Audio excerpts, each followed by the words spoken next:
Hi, and welcome back to the Kung Fu Book Review. Today we're going to be doing Tai Chi for Fighting and Healing by Paul Brecher. Right? So, first of all, a disclaimer that Paul is one of my teachers, so he's taught me Yang style Tai Chi. So I haven't trained very much with Paul actually, because he's really my teacher's teacher. So he's trained both of my other two sort of main teachers, Mark Tan and Mark Green. And so but I have also trained with him a couple of times up in North London when he was up there. So full disclaimer, so obviously, you can get my biases up front. So obviously I somewhat like the style and the method that he's teaching because I'm actually doing that style of Tai Chi. So, this is probably one of his main books on Tai Chi. He's also written some books on Bagua and Dim Mak and other stuff. And I think a couple of ones on Qigong as well. So, which we could also cover at a later date. But this is his main Tai Chi book. So basically, if I could sum it up, it says Tai Chi for fighting and healing, but it's mainly for fighting, right? So if your only experience of Tai Chi is the sort of modern simplified version, what I sometimes call the old lady in the park Tai Chi, which is brilliant and lovely for health, etc. If your only experience is that, then this book will be, you will read this book like it was written by an alien, right? Who is speaking about Tai Chi, because this is primarily about Tai Chi as a martial art, and how to train for that. So that's sort of the foundation and the grounding of it. So, and that's where my interest is actually. I like, whilst I do like the health benefits of these practices, my primary involvement in it is for developing martial skill. So I really enjoy the way that Paul writes and thinks about Tai Chi. So what sort of Tai Chi is this? It's the old Yang style of Tai Chi that was popularized by Earl Montague, and it sort of bears similarity to a few other sort of the style that is quite often in Taiwan as well. So there's kind of quite a few similar sort of Tai Chi styles there that have the focus on the small circle push hands and the wave body movement, Fa Jing, explosive power, and actual fighting training using striking, rather than some of the sort of other types of fighting Tai Chi, which I'm also a big fan of, which use it primarily for grappling, right? So, and maybe like some of the Chen style variants as well that focus on that, or guys that do sort of martial push hands practice as well in competitions. So Paul basically has written a book about this particular sort of lineage of Taiwanese small circle body wave, violent, aggressive, striking based Tai Chi, and I think he's done an excellent job of it. So if you want to learn Tai Chi as a martial art, as a striking based martial art, I think this book here is one of the best ones that you can get. Right, it's brilliant, right? But if you are more interested in the modern way of moving, the softer, sort of what I would call ground power, so where you root from the legs and discharge that way to deal with opponents, either for grappling or for health benefits or whatever, then this book really isn't about that. Okay, it's about developing explosive power, Fa Jing, using shaking body waist turn, right, and applying that in the principle of fighting. So who is Paul? So Paul has been a martial artist who's been practicing for a very long time. I think he started off with sort of the normal started off with some external martial arts and some Wing Chun, and then graduated into doing Tai Chi, trained with a bunch of different people before he encountered Earl, and then pretty much took up that almost exclusively. Went to China and also learned some of the sort of the Wudang Kung Fu as well, which he actually covers in this book as well. So you get Tai Chi, but you also get the Wudang hand weapons, which is sort of a series of forms and sort of Chi Sao-like exercises that sort of involved, very similar to sort of Tai Chi and Bagua-like way of moving, because they're also seen as sort of the originator of some of these styles. And came back and then also got really heavily involved in Bagua, and he's been doing that for a long time as well. And then on top of that, he's also an acupuncturist. And so he knows, about Chinese medicine and all that kind of thing as well. So very, good martial background, lots of experience, and a good teacher as well. So so that's basically about Paul. So let's go on and crack on with the book. So if we have a look at the contents page, you can see it looks like this. So you've got some little bit on acknowledgement and forwards, and then really it's essentially, this book is what is the material, what is the content of this particular way of training Tai Chi. And he, apart from a bit at the beginning where, the first chapter is the history of Tai Chi with an emphasis on the Yang lineage.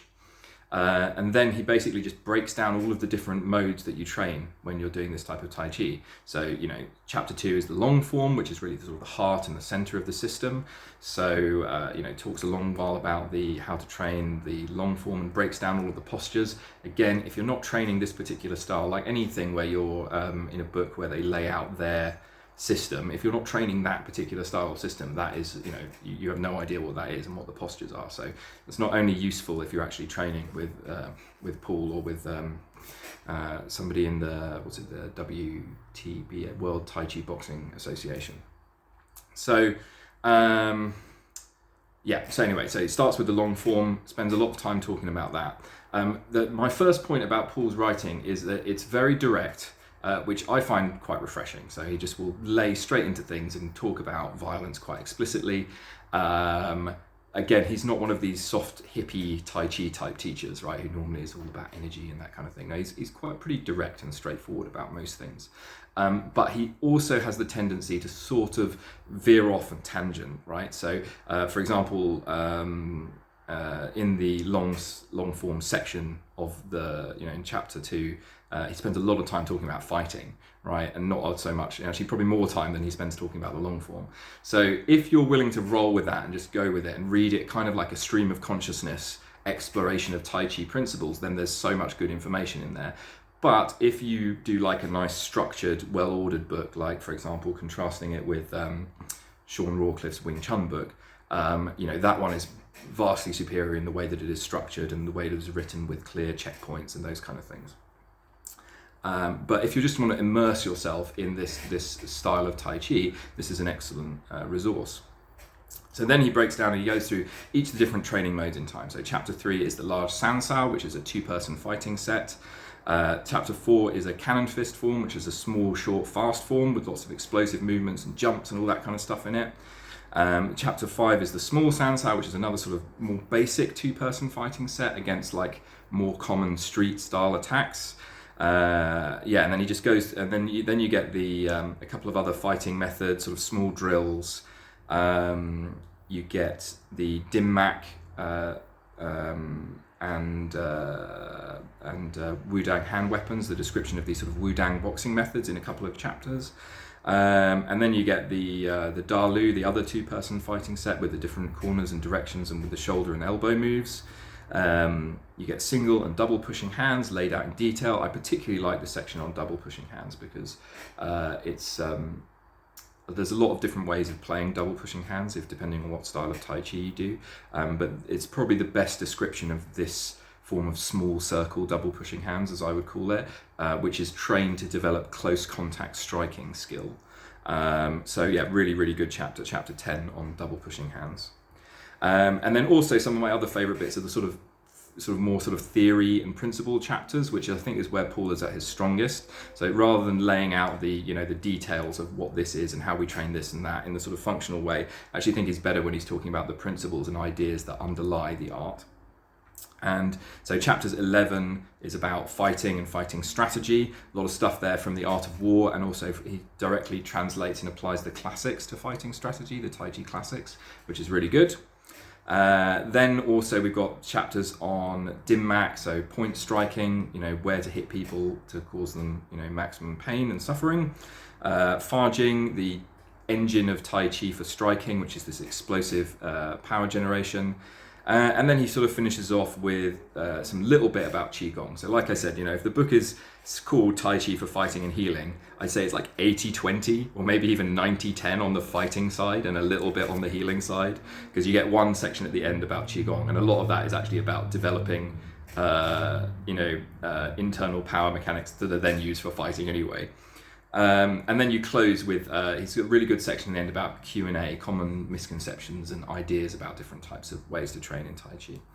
And a little bit at the end about who Paul is. So, yeah, it's a relatively short book, but it's got a lot of content in it, because that's the other thing I'd say about it, is that it's pure text, right? So you're not getting any diagrams at all in this book. It is all theory, principles, and descriptions and guides for how to train, the stages that you go through whilst you're training, things to look out for, and pointers.